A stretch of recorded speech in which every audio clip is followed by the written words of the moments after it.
Om Sahana Vavatu Sahanau Bhunaktu Sah Viryam Karavavahai Tejasvinavadhitamastu ma Vidvishavahai. Om Shanti Shanti Shanti. Vasudeva Sutam Devam Kamsachanuramardanam Devaki Paramanandam Krishnam Vande Jagadgurum Samasta Jana Kalyani Niratam Karunamayam Namami Chinmayam Devam Sadgurum Brahma Vidvaram. Hari Om, salutations to all. So we had done the 11th chapter last two satsangs. Today we enter the 12th chapter. Some of the main verses we will see. So this 12th chapter is called as the Bhakti Yoga. And as we saw, the seed of this 12th chapter is in the last verse of the 11th chapter. So 5 points there Bhagwan had given. Mat karma krit, one who dedicates actions unto me. Mat paramaha, one who regards me as the supreme and strives to attain me as the very goal of life. Mad bhaktaha, who loves me wholeheartedly. Then nirvaira sarva bhuteshu and sangavarjitaha, one who does not have hatred for any being, sarva bhuteshu, and one who does not have attachments, sangavarjitaha. What will happen to that person? Yaha samameti pandava, that person will come to be one with me.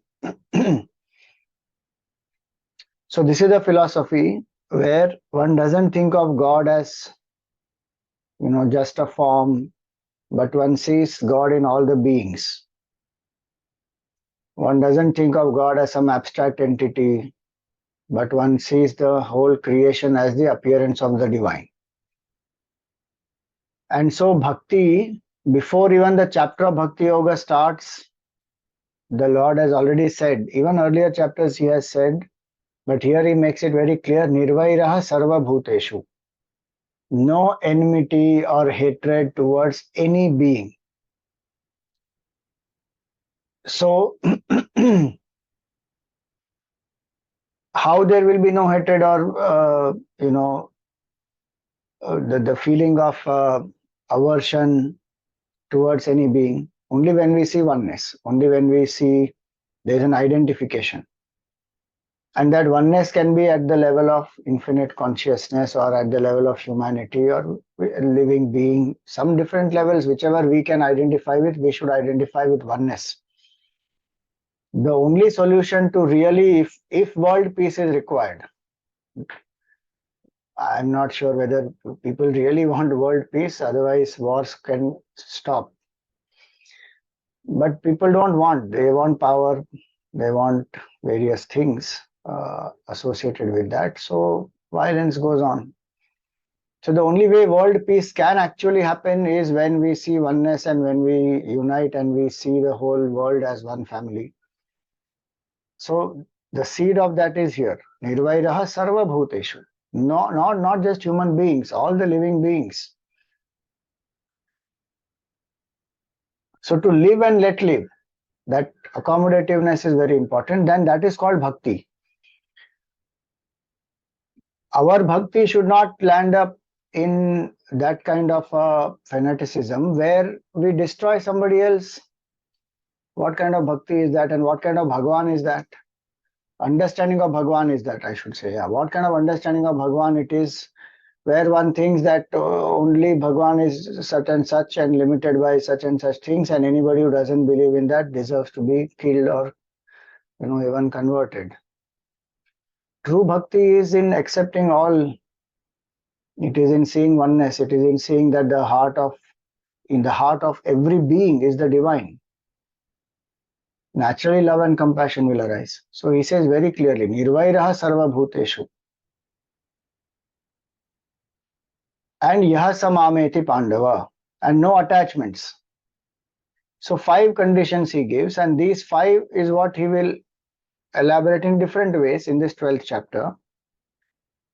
So this 12th chapter begins with a very commonly asked question. Many people have this question, and Arjun asks that to the Lord. He says, Evam satata yuktaye bhaktasvam paryupasate. Those who are worshipping you in this way. In this way meaning what was said in the earlier, as seeing the world as the form of the Lord, as well as worshipping the Lord in a specific form. So either Vishwarup or Ishtarup, one of the forms, one of the, or both. I can worship, let us say, Krishna as my Ishta Devata, and I can also see Krishna pervades the hearts of all. They are not exclusive. They are actually complementing and inclusive of each other. Because the understanding of Krishna is not just one form. Krishna is the Tattva which, the cause of the whole universe, Satchidananda Rupaya Vishwa Utpatti Adi Hetave. One who is the cause of the whole creation, Vishwa Utpatti Adi Hetave. So that cannot be obviously one form. How can the whole world come from one form? World comes from the infinite source, which is consciousness, which is Krishna. So who understands, whoever has Ishtadevata also will see the world as one, appearance of that form, appearance of that divine. And who sees the whole world as the appearance of the Supreme also has a clarity that the Supreme is infinite consciousness appearing in this way. And to connect to the Lord, I can choose any symbol in the world and worship that as the appearance of the divine. So he says, the question is, who are better? Those who worship the Lord with the form, individual or the form of the world, or Aksharam Avyaktam, those who worship the formless. Ye cha api Aksharam Avyaktam, Tesham ke yoga vittamaha. In these two, who are the best knowers of yoga? Meaning, who are the best? Now, one beautiful aspect of the Gita is it does not give black and white answer saying, okay, if worshippers of formless are best, worshippers of form are, one notch below that. It doesn't say that at all. Lots of places you will find the Gita helps us to think. It makes us think, and it will give options. And it will say this, if you choose this, this will be the result. If you choose this, this will be the result. Now you decide. Based on your eligibility, you decide. Like even whether what is greater, sannyas is greater or karma yoga is greater. Bhagwan doesn't say which is greater. Bhagwan gives the consequences of both, the importance of both, and then each one can decide for themselves. So that's how Gita is a very universal scripture, a scripture which also makes a person think and also has a lot of freedom. There is no imposition of an ideology in the Gita, which is why it is important that we understand this beauty of the Gita so that it can be learned, it can be taught, it can be shared. There is no imposition at all. This has to be done. If you don't do this, you will suffer. Nothing like that. All the philosophies, all the different viewpoints are given very clearly. Now you decide. And at the end of the Gita, we anyway see that Bhagwan tells Arjun, Yatha ichchasi tatha kuru. I have told you, whatever I had to tell you, I have told you everything. Vimrishyaitad asheshena. You think about it without missing out anything, and yatha ichchasi tatha kuru. Then you decide what you want to do. The Lord himself is not imposing anything. He has told Arjun clearly what will be the consequence if he does the duty, what will be the consequence if he doesn't do the duty, where is his eligibility. Everything he has guided Arjun. Now it is up to him what he decides. Same way in this, Bhagwan does not impose. Bhagwan doesn't say that form is better or formless is better. He gives three conditions. And he says, in whichever you choose, if these three are there, that is the best for you. And those people will attain the Supreme. What are the three conditions? So in the second shloka he says, Maya Veshamano ye mam nityayukta upasate shraddhaya parayopetaha te me yukta tamamataha. These are the best knowers of the yoga, and these are the best seekers who have integrated their personality, who have these three qualities. Maya Avesha Mano Yemam, whose mind is absorbed in me, whether it is form or formless. Our mind should be absorbed, meaning our feeling must be there for it. Mirabai's mind is absorbed in Bhagwan. So she says, Mere to Giridhar Gopal dusaro na koi. Now her mind is absorbed in that. Andal, her mind is absorbed in the form of Ranganatha Swami. She is one of the 12 Alvars and the only female Alvar saint. Alvars are the great Vaishnava Bhaktas of Bhagwan Vishnu. There are 12 of them. In that, Vishnu Chitta is one Alvar whose daughter is Andal. She considered Bhagwan as her husband. And she used to prepare garlands for the Lord every day. And she will wear the garland first and see whether that garland is fine, how does it look, symmetry and everything she will watch. She will wear it on herself first and length and everything she will figure out. Then she will take that and offer it to the Lord.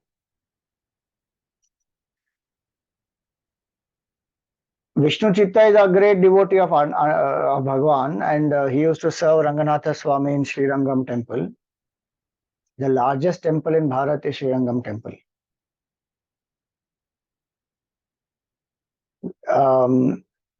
And this Vishnu Chitta, he did not know this. One day he saw that Andal is wearing the garland and then she is offering it to Bhagwan.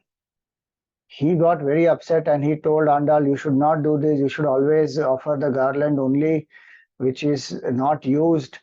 How can you give this? And from that day, he did not take the garlands of Andal. 1 day, 2 days, 3 days passed. Then Bhagwan came to Vishnu Chitta. He gave him darshan in the dream and he said, Vishnu Chitta, I don't want these garlands that you are offering. I want the garland of Andal. Please give me that. And he also told him that prepare for my marriage with Andal. And officially the marriage was done, conducted. Andal married Bhagwan. And in the marriage, what happened? She was the bride, having the garland, everything ready, decked properly. And she goes into the sanctum, offers the garland to Bhagwan, merges with Bhagwan, gone inside. So that's the oneness. I'm not saying here that all devotees must go and merge with the Lord in that way. But the point is that is her sense of identification with Bhagwan and the sense of oneness that she feels. And she has accepted Bhagwan as her husband. And she used to dream of the marriage with Bhagwan. As a small child, she used to dream. And she has written many compositions also. And those are sung in Tamil Nadu in the Margali month. Those compositions are sung, written by Andal. I think they're called Tirupavai. I'm not very sure of the name as of now. Sometimes I get confused. But those are sung beautifully. So when we choose, okay, this is my Ishta Devata. For mother, for Ram Krishna, it is Mother Kali. For Hanumanji, it is Sri Ram. For, let us say, Yashoda Maya, it is Krishna. Who is my Ishta Devata? In that, my mind must absorb fully. So that when I remember that Ishta Devata, my mind does not wander. My heart is filled with love for that form of Bhagwan, filled with devotion for Bhagwan. Today we try to do japa, we try to meditate on the form, then our mind wanders because enough bhav is not there, enough bhakti is not there, because we don't know enough about Bhagwan sometimes, or we have not built a relationship with Bhagwan. So if I choose a form, the mind must engage, emotionally it must engage in remembering Bhagwan. Like how we remember, let us say, our child or a spouse or a friend or any near and dear one. And the very thought, we may not even have the picture in front of us, but if we just imagine their form in the mind and the heart is filled with so much of love. That type of a feeling or more than that must come to us when we think of Bhagwan. And that will happen. It is not some primitive thing or a utopian ideal or some imaginary thing only. It is not. That Bhagwan is more real than anyone else. Especially because we feel we are the form. When somebody asks Ramana Maharshi that God is formless or with form, Ramana Maharshi asked, are you formless or with form? He said, I am with form. He said, then God is also with form. If you think you are formless, then God is formless. So whether God is form or formless is not the debate actually. The debate is always about whether I think of myself as a form or formless. That's the debate. If I think I am the form, there is no other option except to consider God as form, because it's impossible for me to think of the formless. That's why that whole confusion that people go through, and then they reject the form and they say it is idol worship, it is primitive, it is barbaric, and we should not have all this. We should only worship the formless. Hardly anybody is ready for the formless. If somebody is ready, they anyway will worship the formless without any challenge. Their mind will absorb in the formless. This Maya Veshya Mano Yema means that the mind is absorbed in that, whichever path you choose, form or formless. Avesha literally means something which has overpowered us, that is called Avesh. Krodh Avesh, when it comes, the force of anger is such that that person temporarily forgets oneself at that moment, and there is so much of anger. That's called Krodh Avesh. Same way, Kam Avesh is there, Bhoot Avesh is there, Pret Avesh is there, some ghost takes over somebody. Then for that moment that ghost exists and this person's personality is fully dormant. That is called Avesh, which is overpowering. This form, this type of bhav must be there, whether for form or formless. Now, for a form, it is more easier to have that bhav.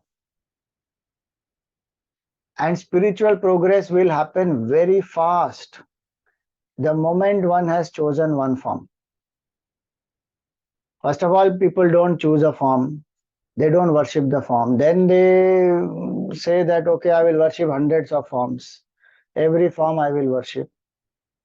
Nothing wrong in that by itself, but it will make the progress very slow. The purpose of Upasana is single pointedness. One. That's why I have to choose one form. Not that we disrespect any other form. As we saw in the earlier shloka itself, it was said in 11th chapter, Nirvaira Sarva Bhuteshu, no hatred towards any being. There may be devotees of Shiva, there may be devotees of Ram, or maybe Durga, or Devi, or Hanumanji, or Kartikeya, anybody.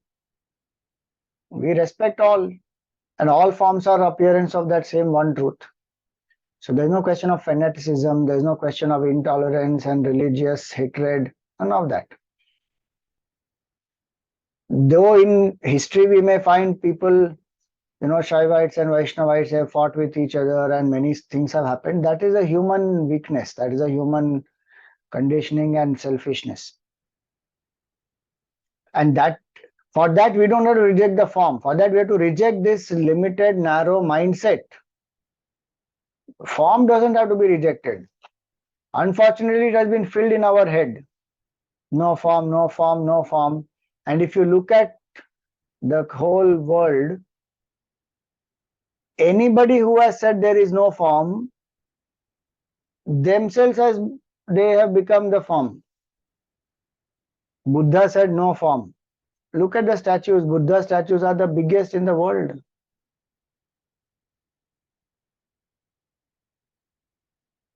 It is not that Christianity doesn't have form. They have a cross. So people wear the cross also. Is that not a form? And they do this also. So human being needs a form.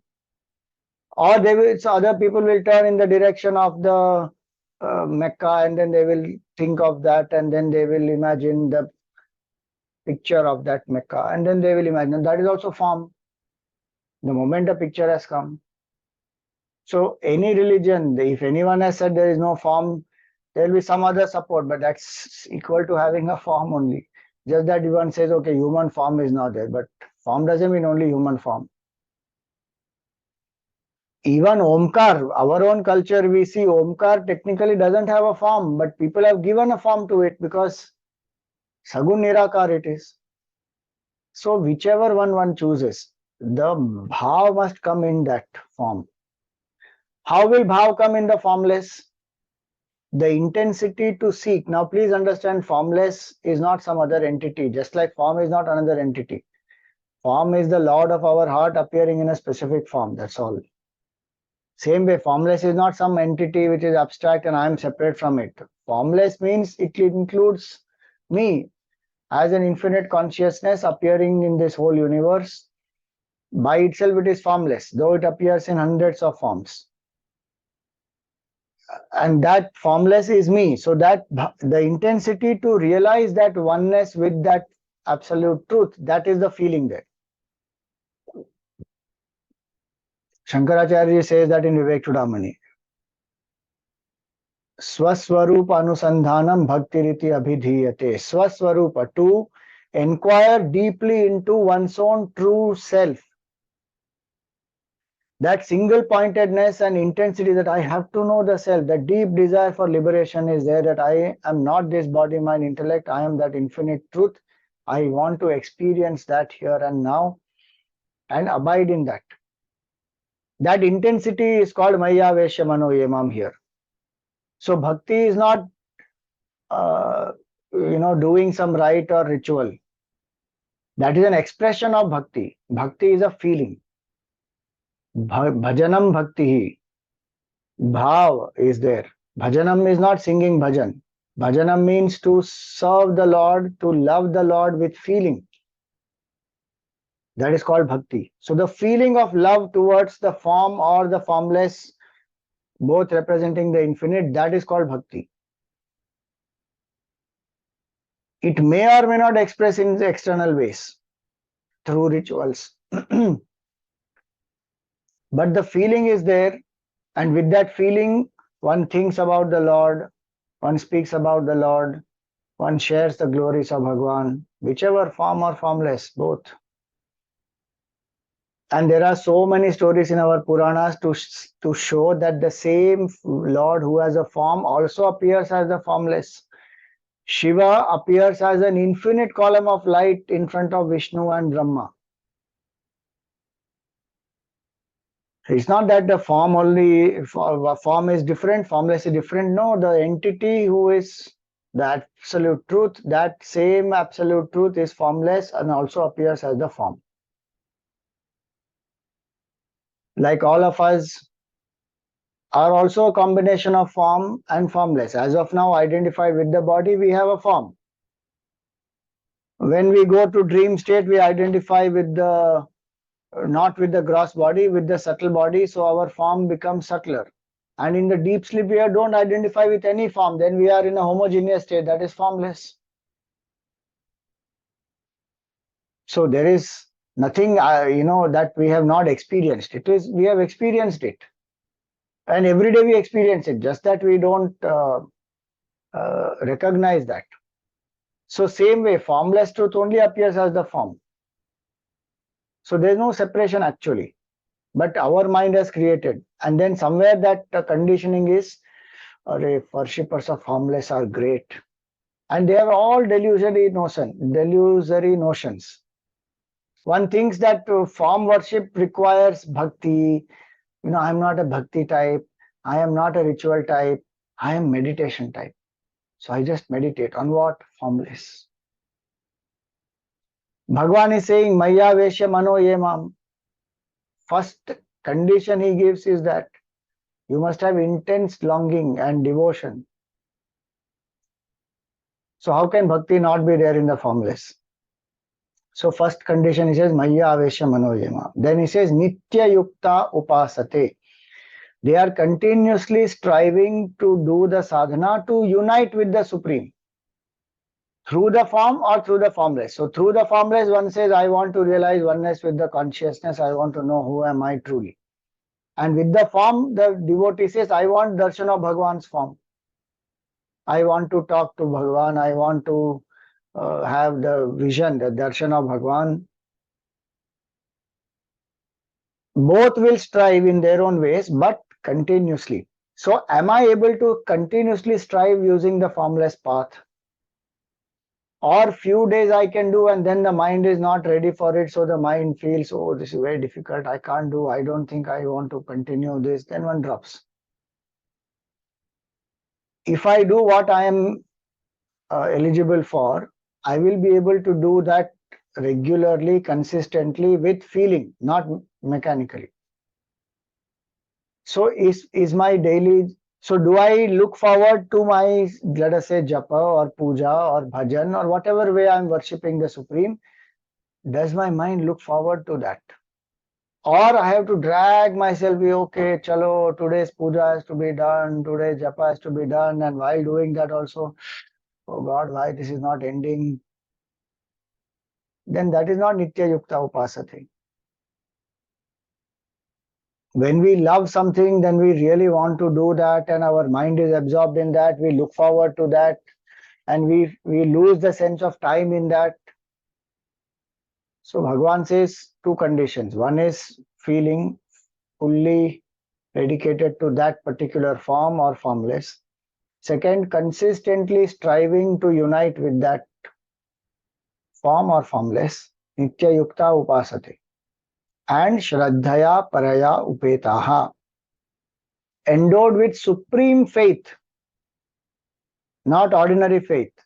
Paraya Shraddhaya Upetaha. Supreme faith, they are endowed with supreme faith in that particular form, in that particular sadhana. Both. That this form of Bhagwan is real and this form of Bhagwan I can have darshan, and this sadhana that I am doing of remembering Bhagwan or chanting his name or serving him in the world outside, whichever I am doing, or all the three also I may be doing. This will bring darshan of Bhagwan to me or realization of the self to me.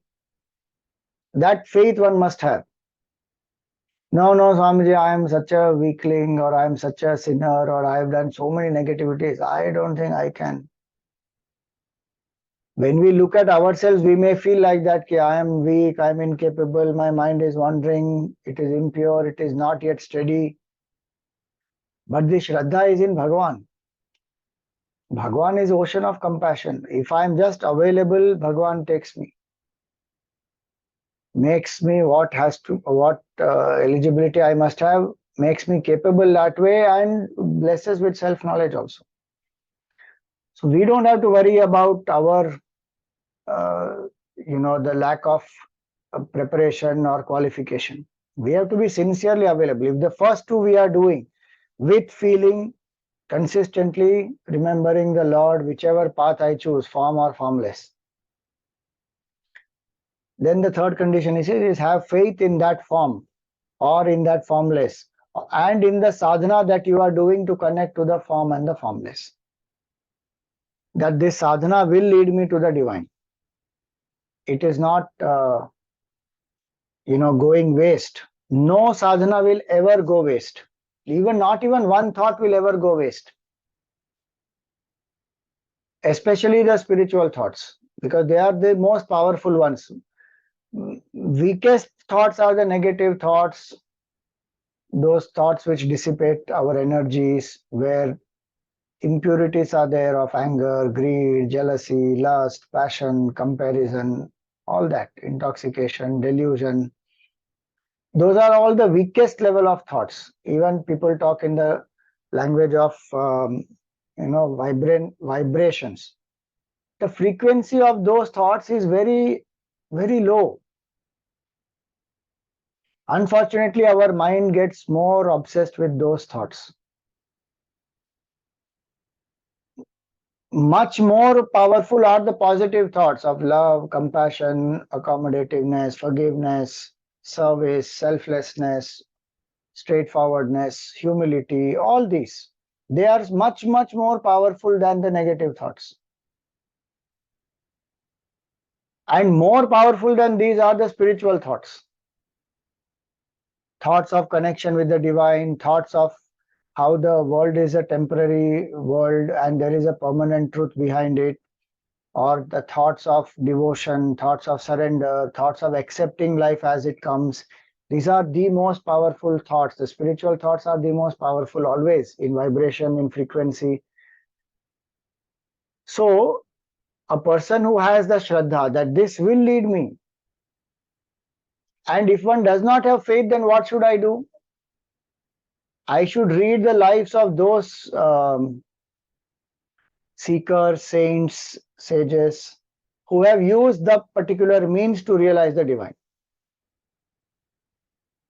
Suppose I don't have, the faith in the sadhana of puja.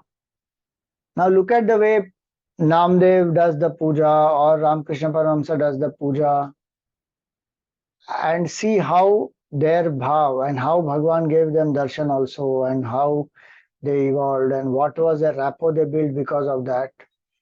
I'm just giving two examples. There will be many like that. Annappa, how he worshipped Bhagwan. He didn't know any Vidhi, Shastra, nothing. But with devotion, he used to worship. He's a tribal boy. He will take meat to the Lord and he will fill his mouth with water and he will go and do the Abhishek of Lord Shiva from the water he is carrying in his mouth. But his bhav is very pure. Suppose I don't have faith in the japa sadhana, then I should read the lives of Ratnakar, how that Ratnakar transformed into Valmiki, read the life of Madhusudan Saraswati, how he did Puras Charan of Gayatri Mantra 2 times, then Sri Krishna Sharanam Mama 1 more time, and then he got darshan of Bhagwan. And these are all historical characters. These are not some mythological characters. Singing the glory of Bhagwan, read the life of Narsi Mehta, read the life of our Mirabai. Tukaramji wrote so many abhangs. Suppose you do Archana. One doesn't know the power of Archana. Then read the life of that, Shivratri, that story comes in Shiv Puran. That hunter who unknowingly had climbed up a bilwa tree and he was just to keep awake in the night so that he doesn't fall asleep and get attacked by some wild animals. He is going on taking one bilwa leaf and offering on the Shivlinga which happens to be down. He doesn't know it's a Shivlinga down there. But it happens to be the Mahashivratri night. He has kept awake. He has not eaten the whole day. The fasting has happened and then he does. Read the life of, Bhishma.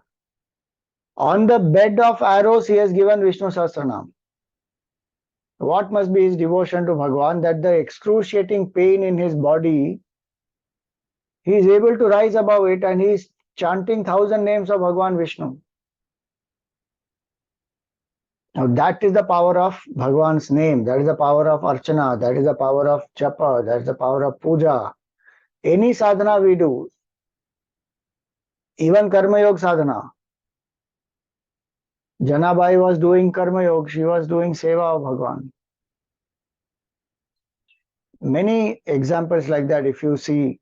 So Shraddha in the sadhan and Shraddha in the sadhya, both is very important. That Bhagwan exists, Bhagwan will give me darshan or I will realize the self, and the means that I am using, it will lead me to that. Shraddhaya paraya upetaha.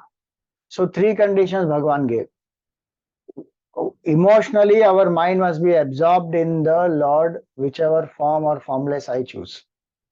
Second, the consistent sadhana must happen where one looks forward to doing that sadhana, remembering Bhagwan. And third, supreme faith in the Lord and in the means must be there. Whoever has these three, Bhagwan says they are the best. Then he now specifically speaks about the formless to make it clear to Arjuna. So what does he say? Who are the people who are ready for the formless? Now he gives, you see, three important qualifications. Suppose somebody wants to know, how do I know I am ready for form or formless? Now he gives three qualifications. So he says in this fourth verse, Sanniyamya Indriya Gramam, one who has complete self-control on the senses. Meaning the senses are not uh, dragging out the mind into the sensual enjoyments. One may enjoy some food is there, some music is there, one is listening, but there is no craving. Especially in the time of sadhana, the mind is not running wild, having sensory thoughts. Sanniyamya Indriya Gramam Sarvatra. Not one or two senses, all the senses. Then second is a Sarvatra Samabuddhaya. So one is sense control. Second is emotionally one who remains equanimous at all times. Samabuddhaya. Heat, cold, pleasure, pain, success, failure, victory, defeat, praise, criticism, this will keep coming and going. To not be thrown off balance by these. To maintain one's equanimity and balance, whoever has that quality. And Sarva Bhuta Hite Rataha, and who are engaged in the service of all the beings. Te prapnuvanti mameva. Bhagwan says they will come to me. So if a person has less body identification, only that person will be able to see oneness in everyone and serve them with that feeling that all of us are divine and appearance of consciousness or Bhagwan. Otherwise, one will not be able to see. If the ego is high, body identification is high, one wants recognition, self-importance, praise, one can't take feedback objectively, one feels very conscious about the appearance.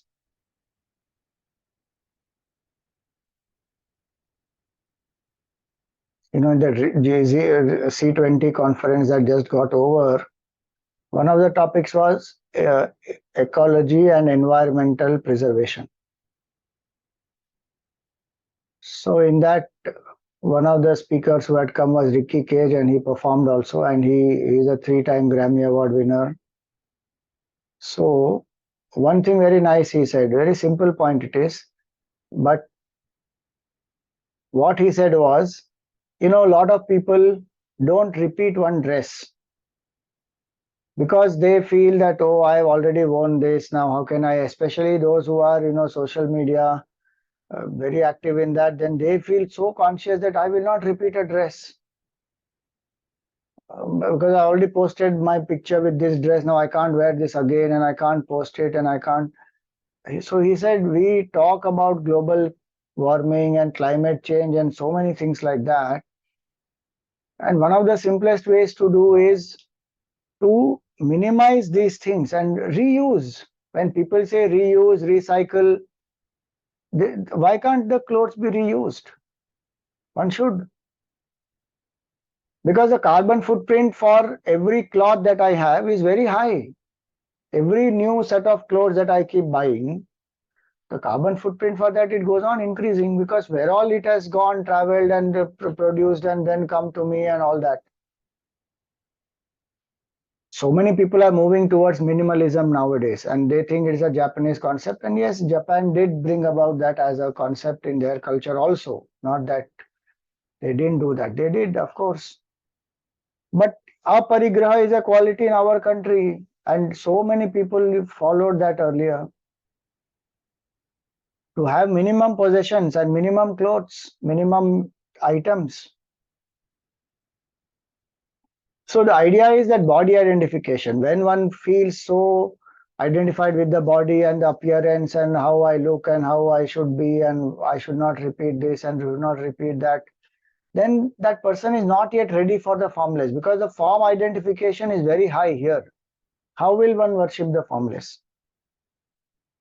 Highest level of detachment is required, which is why he says that Sarva Bhuta Hite Rataha. Those who are engaged in the well-being of all people, who have withdrawn, who has the perfect sense control and who remains equanimous, such people will come to me. Te prapnuvanti mameva. And then he gives contrast.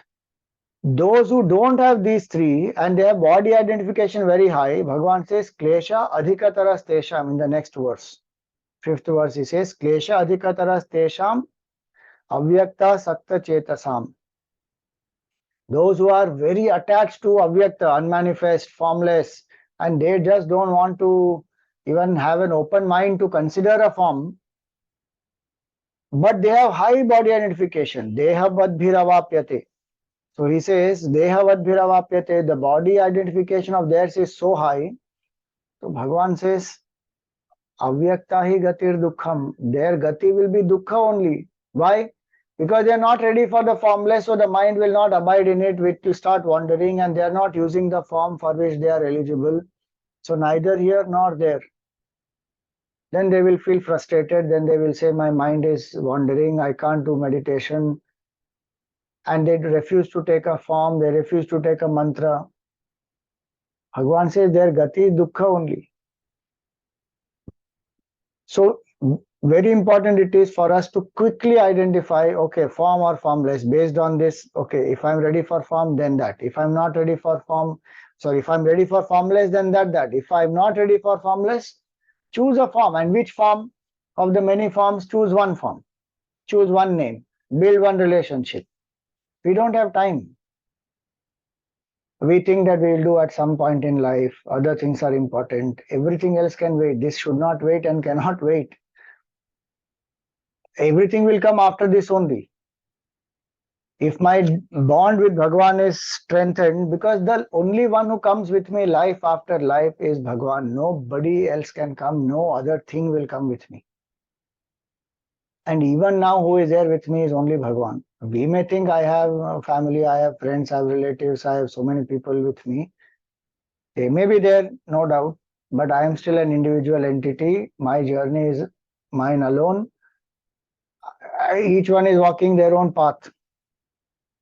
The one who comes to our aid at every single moment, who makes us think, feel, speak, act, is that Lord. And that Bhagwan we will neglect and run after everything else, who is anyway not going to be with us in this life or in the life after. Some of them will live now only. Some of them anyway will go when this life ends. So, very quick one has to be to choose. This is my method of sadhana. Fast, no wasting of time. And Bhagwan makes that very, very clear. That whoever is choosing whichever, the criteria is these three. Mind must absorb in the Lord. Consistently, we should look forward to remembering Bhagwan through that method. And the mind should have supreme faith. Then choose based on that. Now, those who remember Bhagwan in, suppose somebody chooses the form. How will they realize the truth, Swamiji? Because ultimate truth is formless, no? And then these people are stuck with the form, and then they will only remember Bhagwan's name and the Bhagwan's form. And now, how will they realize the Supreme? Bhagwan gives a promise. What does he say? See, remember, worship of form is not limited to only that form. Worship of form is seeing that same Lord in the hearts of all and serving everybody and dedicating actions to the divine. So he says very clearly, Ye tu sarvani karmani mai sanyasya matparaha. Those who dedicate all actions unto me, considering me as the supreme, and ananye naiva yogena, with single pointed devotion to that one form. Mam dhyayanta upasate. They meditate on me and they worship me. What happens to such devotees? will they get limited? Because fear is there in the minds of people. Arey, formless guy will attain the formless infinite truth, and with the form I am stuck, I will only have form. See, the beauty of the devotee with form is the devotee who worships the form gets both Saguna or Darshan also, Nirgun Nirakar Tattva also.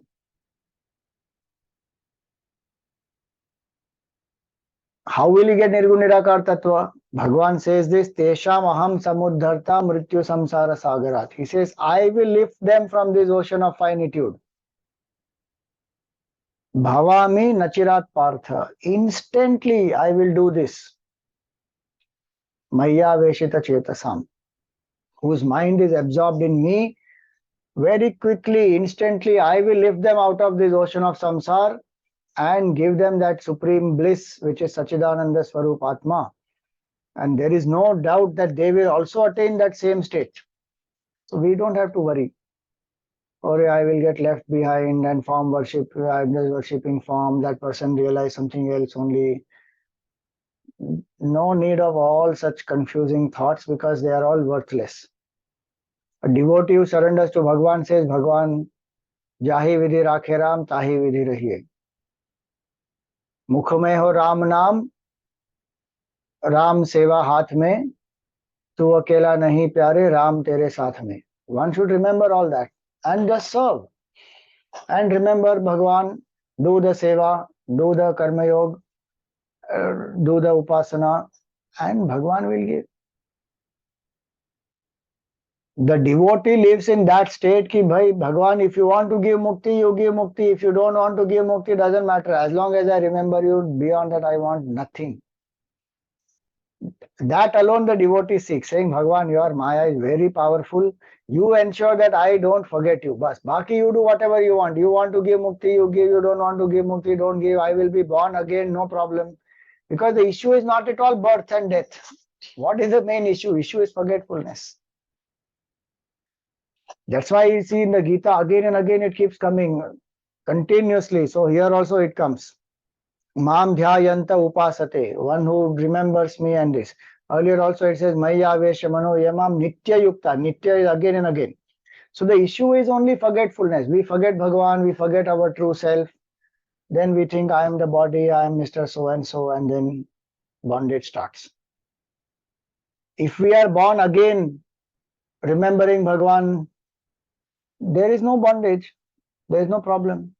Devotee is so very happy that I got an opportunity to sing the name of Bhagwan, to have darshan of Bhagwan, to remember the Lord, to serve the devotees of Bhagwan, and to spread the glory of Bhagwan. So devotee doesn't have a fear of birth or death.